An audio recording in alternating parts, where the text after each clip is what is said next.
Psalm 23. God has set a table for two. One chair for himself, the king, and the second one, believe it or not, is for you. But of course, the enemy wants a seat at the table too. Anxiety wants a seat, envy wants a seat, worry and frustration want a seat. But don't give the enemy a seat at your table. Look up, go up. You're invited up the mountain of God. Move towards infinite power, splendor, love, and beauty, healing and restoration. When we gaze upon the Almighty, we are changed by the captivation. Empowered to take every thought captive in the battle of the mind. Shame is silenced by his glory, and our future redefined. So draw near to Jesus. The shepherd is good. Our God is faithful. Take the place prepared for you. And don't give the enemy a seat at your table.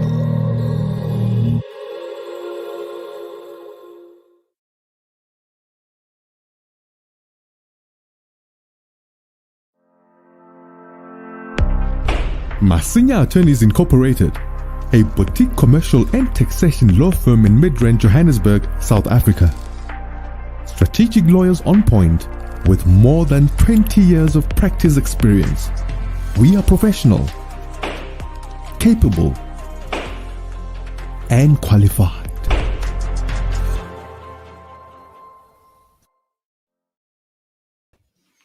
Hello, everybody. Thank you so much for joining me in Solomon's Temple. My name is Solomon Nizanga Shams, and it's so great to be with you at this time of the day. I do hope you're doing very well. My prayer for you is you would prosper, spirit, soul, and body, and be in good health, even as your soul prosper. So I wish all of that upon your family and your endeavors, your job, your businesses, your visions, your goals, especially in these times that we're living in.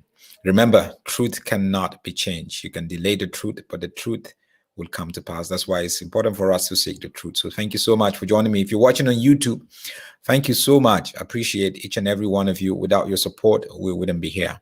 Thank you for all our subscribers. And if you are not a subscriber, please do go ahead and subscribe to my YouTube channel, Solomon's Temple. That's very important. And so follow me on social media, on Facebook, on Instagram, on Twitter. That is Solomon Ashams on all this network, because I do talk a lot outside of just outside of YouTube. I do quite a lot on Facebook, believe it or not. I do quite a lot on Facebook, so make sure you follow that. But appreciate each and every one of you. Let me see. Oh wow, there's been quite a couple of people here. Ella is saying hello, everyone. Dejuano Mensa, we thank you for all you're doing. Thank you, guys. Thank you, DJ Luke SA, watching from Pretoria. Victor is saying, hey Kunjani, hey Booty Solomon. Anyway, some South African language there. Thank you so much with the Zulu. Ella from France. Okay, thank you, Ella. Travel Mania from Minnesota. C Adagun, good to have you back from California. Buki, thank you, Buki from NY, as New Jersey, New York. Ntombi is also here. Ehidum, it's been a while, but good to have you here. Good to have you here. Also, Joseph from Maryland. Quite a lot of Americans here. Africans in America, that is. Simanga, watching from the UK. Thank you, sister, for being here. Inspiration here. That is Dubri Nochi from Canada. Thank you, everybody. Geshen from Four Ways. I see you. I see all of you. Gladzo, you're here. You're here. Evelyn from Switzerland. Thank you, Pearl. You're actually the first to log in. Paleta from JHB. I'm sure you wanted to write JHB in Johannesburg. Michelle is here. She said, Uncle Sol, I know this is going to be interesting. Teresa, good to have you here. Ebun, good to have you here. Every one of you. Aminata, I see you. Letitia from Brucksburg. Adelaide from Gauteng. Mishak from Pretoria. Sherry from Germany. Bongani from Nelspruit. Mali, good to have you here, Mali. Good to have you here. Mpele Gang from Pretoria. Also, so we got quite a lot of people from around, and I really appreciate each and every one of you. Good to have each and every one of you here. Denmark, Stella is from Denmark. Hali from Accra, the beautiful city in Ghana. Thank you. Oh, Buki. Thank you, Buki. Buki just supported the work that I do, Solomon's Temple. She just supported Solomon's Temple with $10. Thank you so much. Without you guys, I'm not going to be able to do this, to be honest with you. For the last 10 years, I've been using my own resources. So as it was beginning to get bothersome, kids are growing, you need to send them to school, needs are becoming more and stuff like that. But with the support that I'm getting from some of you guys, $10, $20, $50, there was a time somebody gave $1,000, no matter how little, no matter how much, because this takes quite a lot, to put together and all that kind of stuff. But I appreciate you. I appreciate each and every one of you. You just showed me that God is faithful, that it's just a matter of time when he calls you. He's going to do it. Tamara is saying, God's beating them one by one. Look how we're watching you, strong God now. Child of God from the US. Thank you guys. Thank you, Brother Allen. Thank you, every one of you. All right, so I just wanted to look at a situation that happened during the weekend, actually. Lukau and let me see, Lukau and the 50 million rand rent. So 50 million rand, basically, let's break it into dollars, right? So you're technically looking at maybe just a little over $3 million, right? So because I know a lot of you guys, the conversion rate, you in the US or you operate, the dollar is easier to understand. So we're talking about just a little over $3 million. And this happened this weekend. We all know Alph Lukau. A lot of you guys here, if you don't know Alph Lukau, about 3 years ago, he was the pastor who allegedly raised a guy called Elliot out of a coffin, from an ambulance in a coffin. He was said to have been dead and then prayed for him. He raised him up, and most people, as he's saying, no, he wasn't dead and he was then dead. But the whole impression that came through was he was either that or not, or breathing. I don't know, all these things, the drift. And myself with Alph Lukau, we've had a long history. Long history. There's a lot of stuff that I said about him that I was displeased with, that a lot of people brought to my attention. Some of his people came to my house, threatened me. Some of his people threatened my wife when she was pregnant. They came to our house to kill us in the night. Some of his people sent threatening messages, phone calls to my wife saying they're going to kill our kids. I still have the audio, so I'm not telling you something that is not documented. I still have the audio recordings of that, because we record all these things, and obviously he took me to court, and I was sentenced to prison for 20 days, suspended for 2 years. During the 2 years, again, he said I said stuff about him, and then he took me back to court. And now we are actually in the Supreme Court of Appeal of South Africa. That's my history with Lukau. He has, from the message that J. Israel has showed me, he has said he is going to make sure I go to prison. One of his biggest desires to see me go to prison. He wants to punish me. But there is a God in heaven, isn't it? There's a God in heaven. I was doing my job for what God has called me to do. That's what it is. And Lukau, a couple of years ago, he was the big thing in South Africa around the charismatic prophetic cycle. But thank God for COVID. COVID exposed a lot. COVID decapitated a lot of them, disabled a lot of churches and ministries that we're not in line with God's plan and God's desire for his people. And most of these churches, they will never be the same again. If they come back, they're just going to be a little there. They're never going to be the same again. Because people have wised up during this COVID. People didn't go to church, so when they were not being manipulated. A lot of people's eyes have opened. And God by himself, he is using a broom to clean the church, to rid the church of some of this prophetic gymnastics and prophetic occultic whatever that's been happening. So post-pandemic, if there's going to be anything like that, post-COVID, if there's ever going to be anything like that, we're not going to see a lot of the churches that we see, them Bushiri, them whoever, they're not going to be the same again. And that is the beautiful thing about this. Anyway, back to Lukau. So yeah, so I've had a history with him. Now I'm needing money to actually pay for my legal fees because we're the Supreme Court. That's a lot. There's monies to be paid. There's legal fees from the High Court. There's legal fees. There are back fees monies that I need to raise to be able to meet that.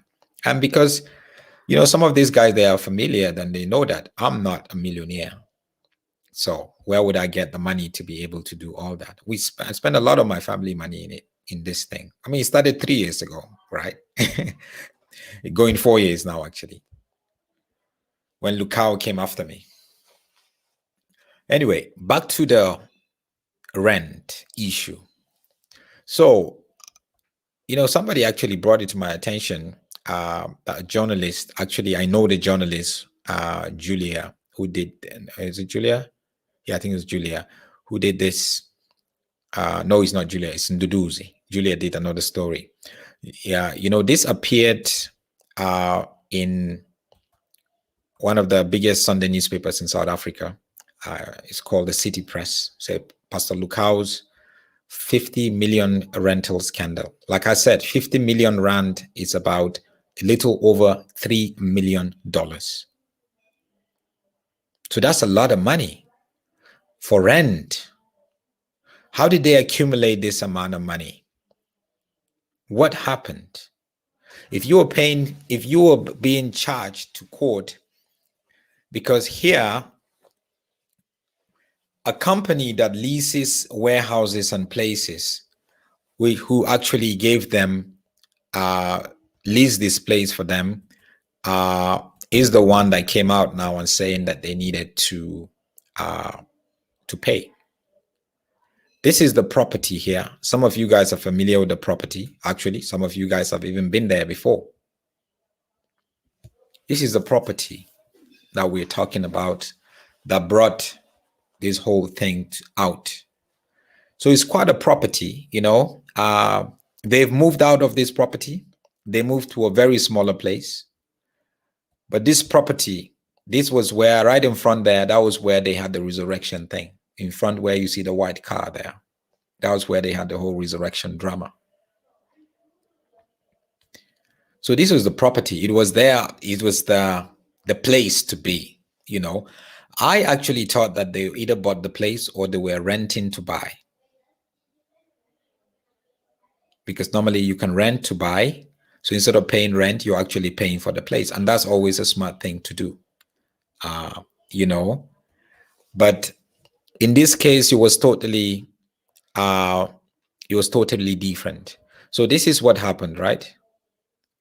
So where is that? Let me start from here.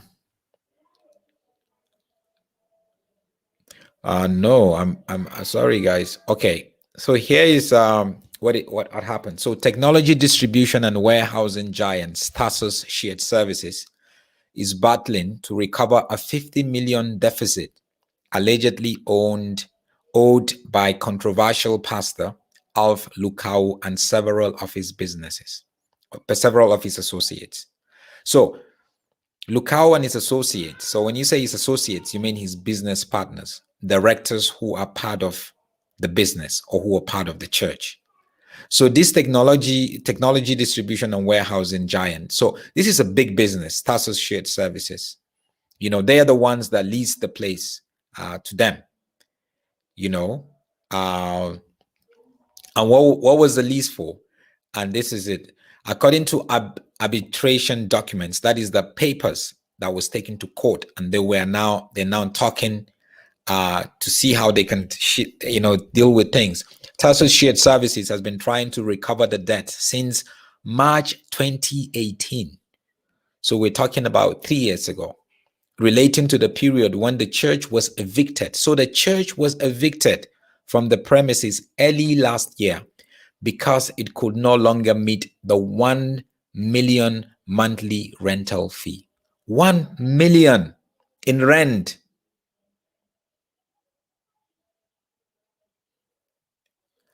Is that a good business, or is that a good decision for a not-for-profit like church, an NGO like an MPO like church to make rather? So 1 million monthly rental fee. So that's over about $70,000 each month for rent. So in a year, you pay about 12 million rand. I don't know how, I've never been to that church before, whatever, but I mean, I think you can pay that place off. If you're paying 1 million per month, you can pay that place off in 3 years or 4 years.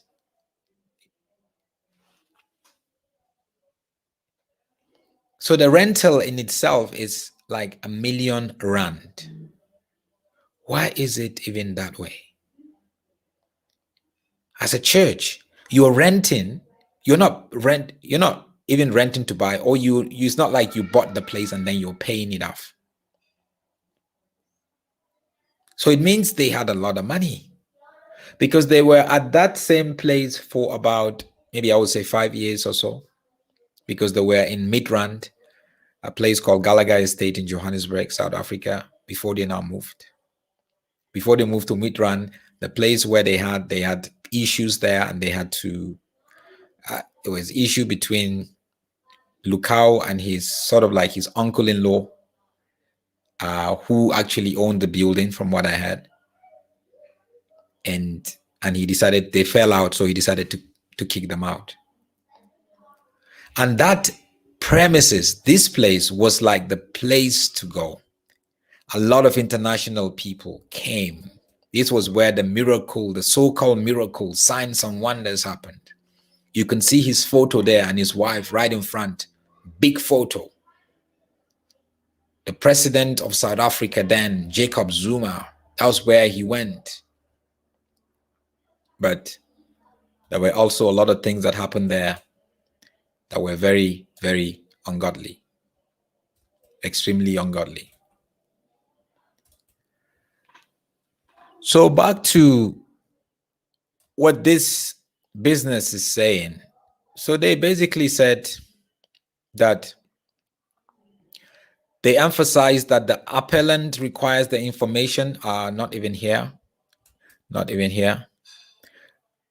So the proceedings, they said, also revealed that church leaders, including Lukau, have blatantly refused to grant the applicant access to information pertaining to company directors. And they are supposed to do that based on the Company Act in South Africa. You owe us 50 million rand. You are refusing to pay. So they needed to hold, they need to get information about the company directors, because now the company directors are also going to be liable to the cost.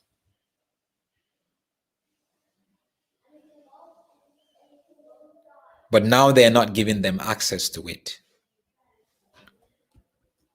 Right? And let me see. So in the court papers also indicate that attempts to serve Lukau and a close business partner identified as John Ferguson with the summons have failed as they have allegedly taken up residence in Portugal and refused to accept service through legal counsel.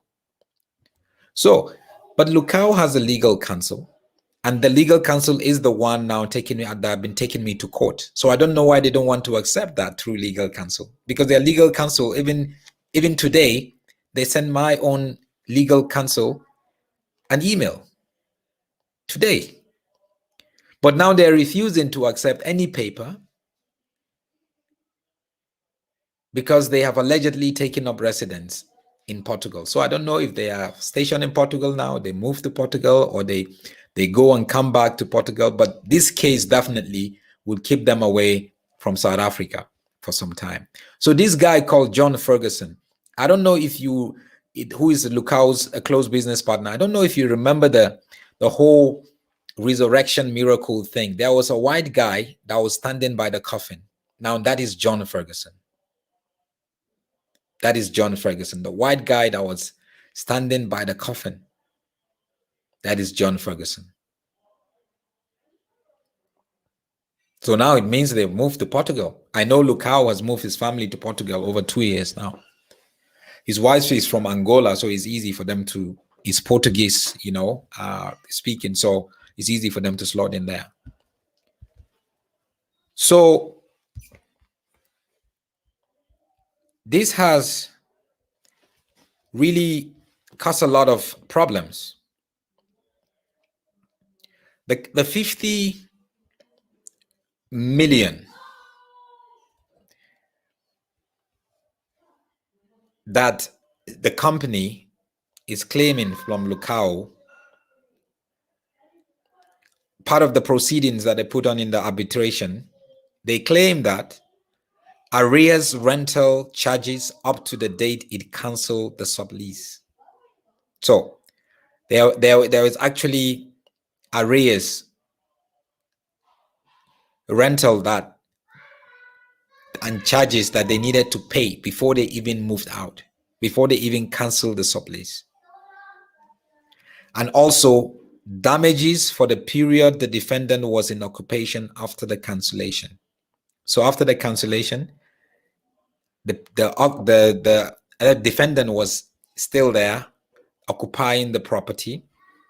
So there's the damages that they are claiming from that. Also, future loss of rentals and charges calculated from the date the defendant ceased to occupy the premises as a church until the expiry date of the sublease.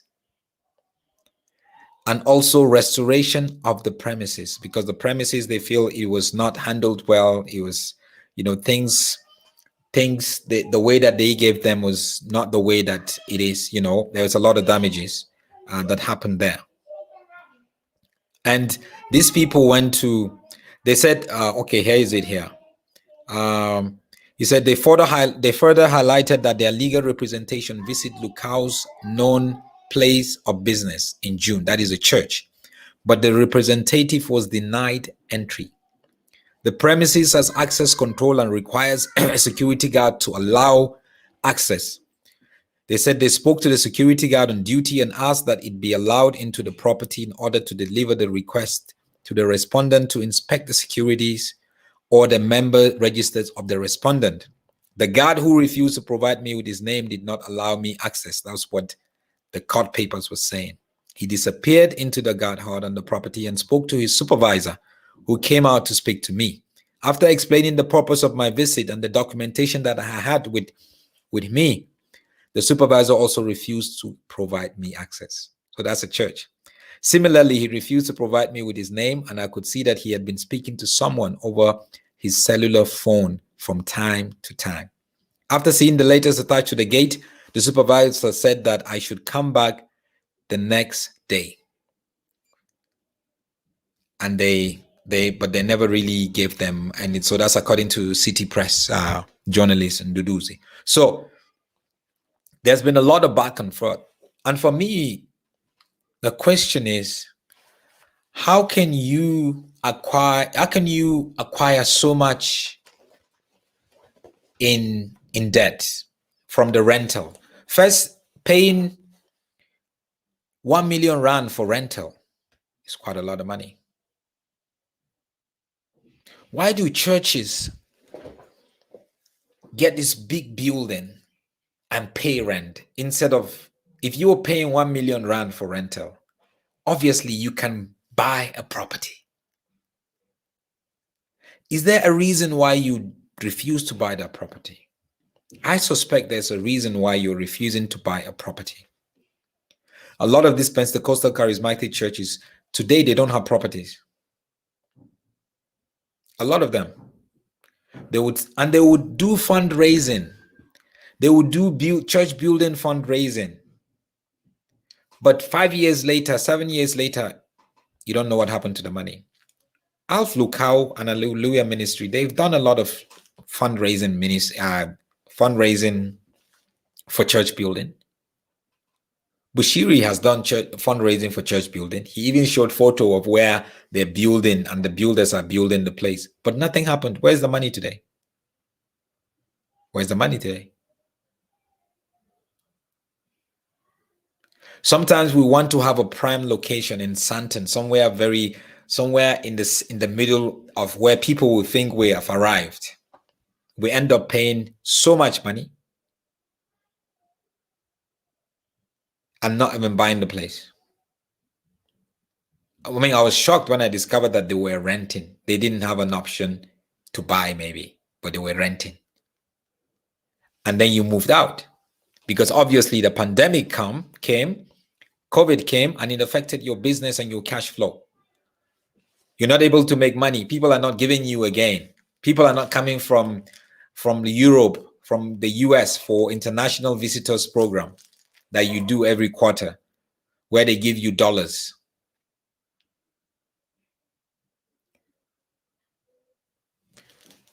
But you see, we're in a season where God's Spirit is moving and He is bringing truth back to the church, back to the prophetic. And you and I cannot stop talking.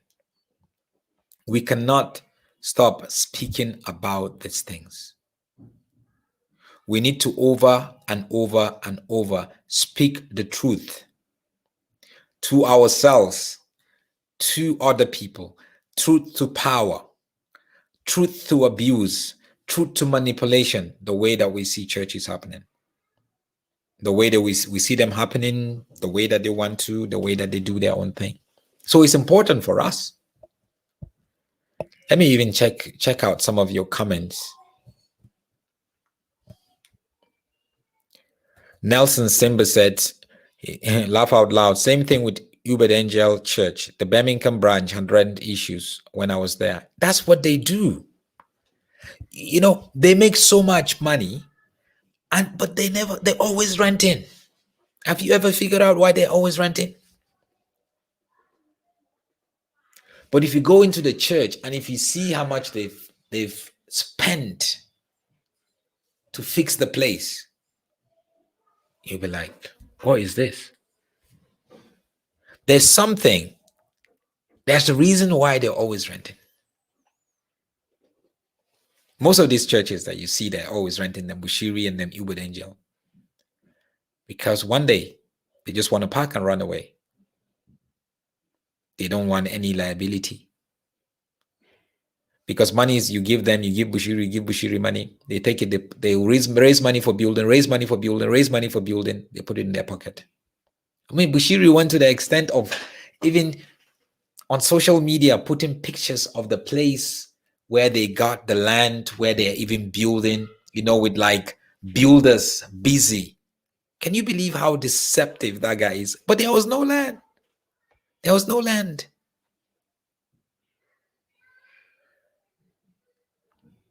There was no land.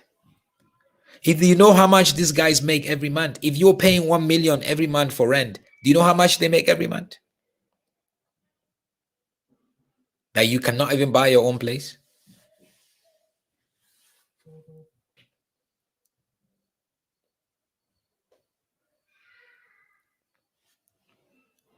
There are some of these guys that are renting there because if you know what they're called, they're cleaning money.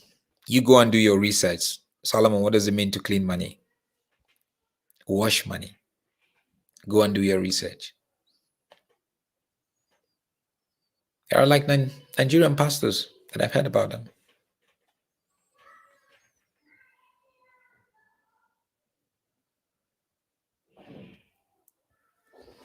Bushiri claimed he was building a 500 million, I think it's half a billion, 500 million church, 500 million rand church.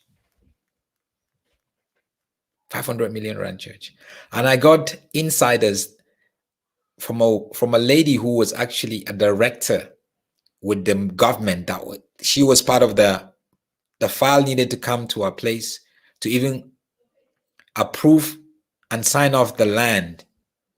But there was a lot of discrepancy because that land itself was not for church. They threatened her and all that kind of stuff. So I knew about it from inside, from a government person, that they didn't get no land.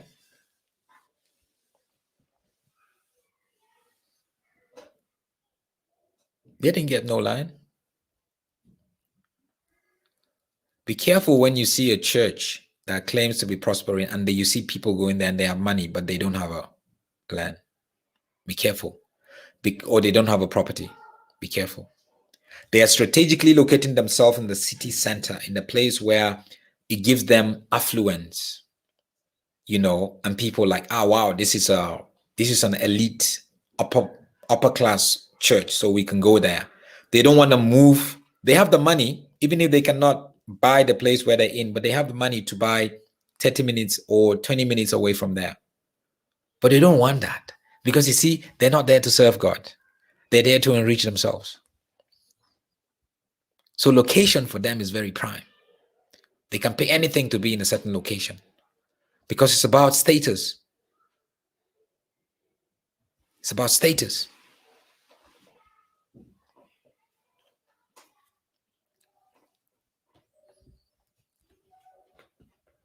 It's about status.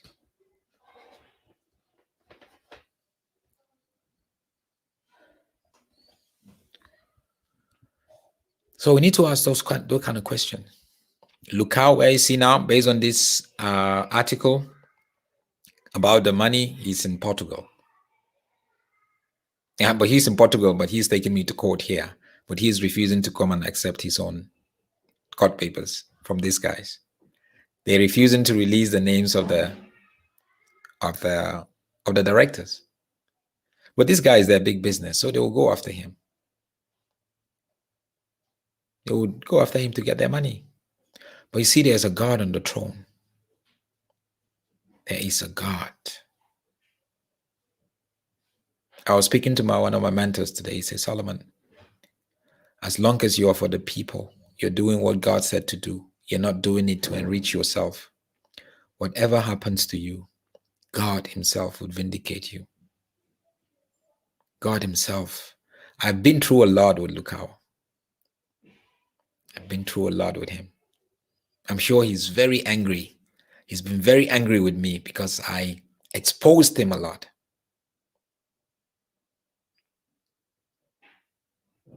On radio, on TV. So obviously he isn't happy. That's why he told Israel that he's going to make sure that Solomon is going to prison very soon. There's a God. Jehovah.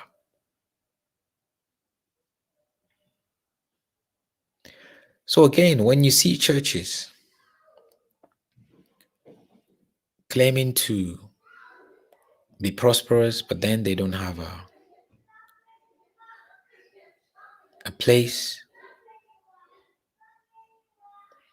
They've been raising money for church building, to buy a land for church building, and 5 years later, there's no land, there's no church building.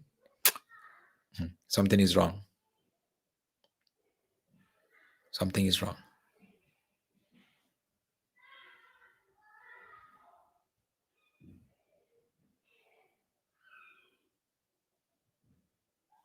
Something is wrong. Lucy is saying, wow, Santon Cramerville Rentals. Yes, that same place. That That's Kramerveld in Santon. So they have moved from where they were, which is this place here. They've moved from here. Now they're in a very, very smaller place, extremely smaller place. If you watch their videos, you're going to see. But here you see this place gave them positioning and some sort of status.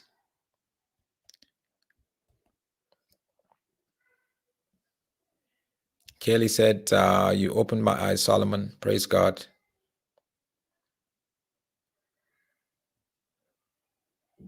Kelly is saying, thank you. Yeah, thank you for helping me out. His son, Prophet Moral, scammed $50,000 and Alph knew that. Wow. Sorry to hear that.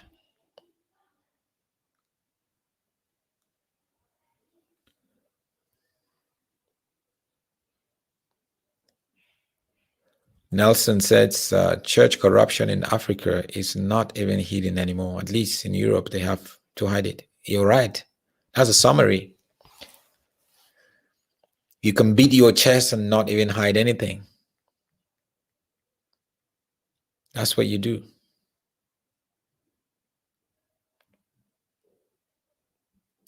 And Tombi says we would love to hear what he has to say in defense. Of course, we would love to hear. But the thing is, they're running away from getting the papers that the court is supposed to serve them. So they can now give their answer to what the company who is going after them for the money is saying. They're even telling his attorneys not to accept it based on the article.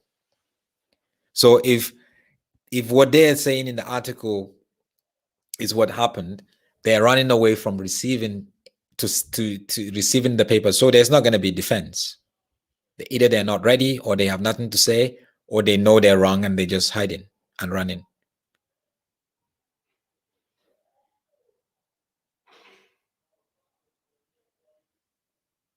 You see, there is another. Charles is bringing another good perspective. They rent because with the mortgage there is commitment to pay back over the years of the loan, and again there is the kickback aspect from the rental. The pastors get something back. That's right, because once you say you buy the place, obviously you're not going to be okay. Let's say they want to sell the place for 40 million. Obviously you're not going to buy it cash. You're going to be paying every month. So what happens if you're not able to pay? Like COVID happened. And now where are you going to get $1 million to pay? Right? You're going to lose because they're going to take the place and sell it. So why put in the money there and the bank is going to make the money at the end of the day?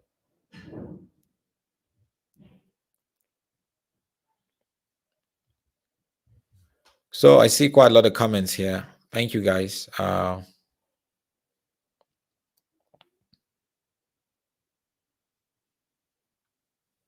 Dennis is saying, working from, I'm sure he can afford to buy the building by cash. You don't know.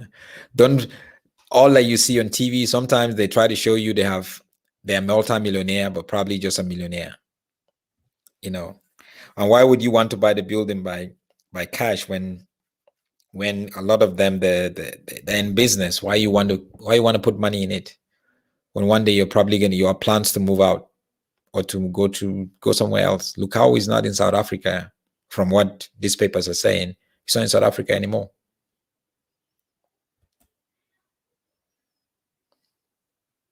And obviously you saw, I mean, over the last few years, we've seen quite a lot of prophets and pastors, some of them in prison, some of them in courts, and some of them running away like Bushiri. So obviously, if you're not a South African citizen by birth, this is not really home for you. Obviously, you would want to, you don't want to put in your money in a property.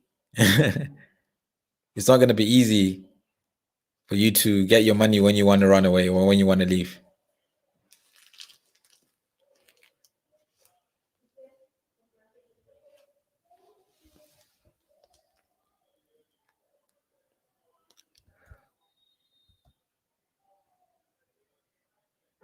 Toby is saying they register the church in their names and make their spouses and children signatories, but the church members are taxed and milk dried to keep the church afloat. Yeah, it's quite some few churches that are that way. Some churches, rather, not even few.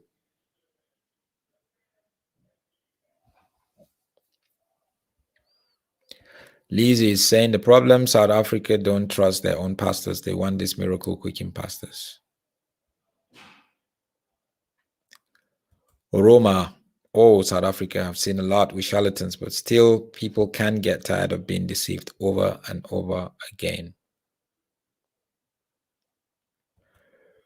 Alph, Lukau'S, God shall not be mocked. Repent.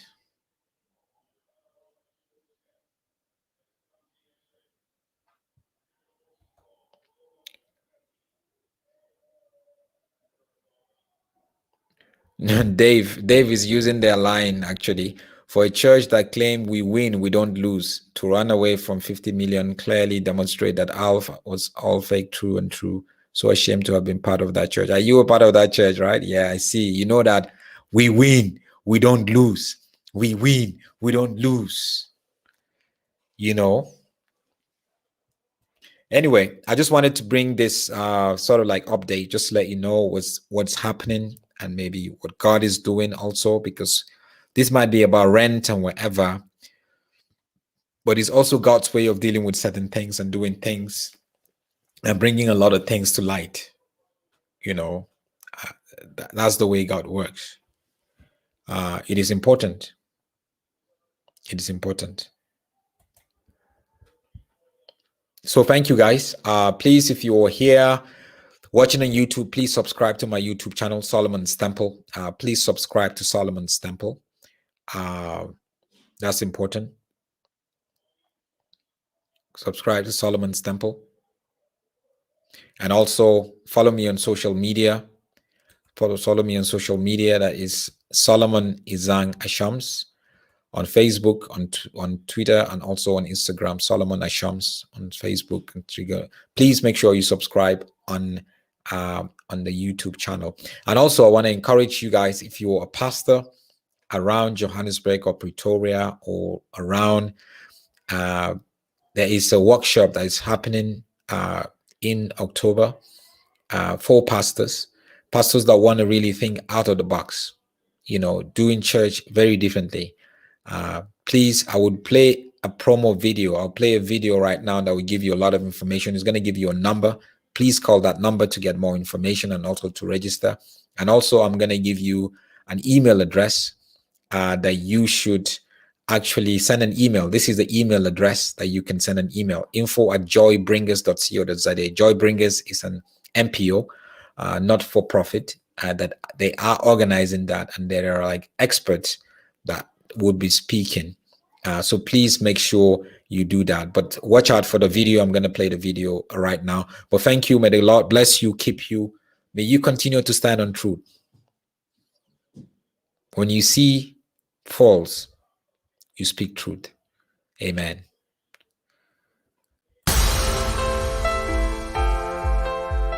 Hi, my name is Reju, Dr. Reju. I'm a workplace effectiveness strategist, and I consult for churches because I have a passion for pastors. I have a burden for pastors because of my belief in the tremendous amount of influence that they can have in society.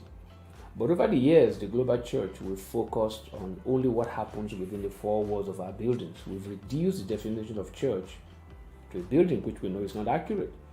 But the purpose of this conference, this workshop, is to give us a wider kind of horizon, to widen our horizon, to look at the church through a truly biblical prism, to expose pastors to gain an insight into the biblical definition of church so that we can express that full definition and become that externally focused church. A friend of mine once said, "Where is the church on a Sunday after the parking lot is empty?" That is what this workshop is all about. Call Joy Bringers on the numbers on your screen. See you then.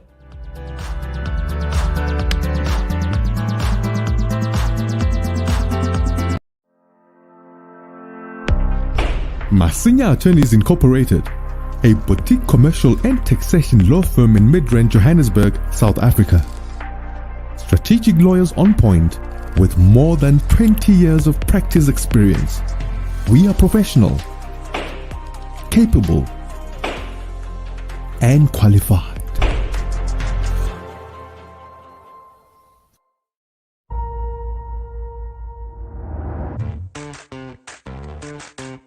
As a church leader, your time and resources are limited. It's difficult to find discipleship and Bible study materials that are affordable, easily accessible, and high quality. But there is a way to equip the people in your church every day of the week without losing sleep. Welcome to Right Now Media, the world's largest library of video-driven Bible study resources, used by more than 20,000 churches, schools, and organizations. With a Right Now Media subscription, everyone in your church can access thousands of biblical resources for kids, couples, small groups, and more. Give your members access to great content, anytime, anywhere, on any device. And God specifically says, the way you think, that's not the same way I think. Equip and inspire everyone in your church beyond Sunday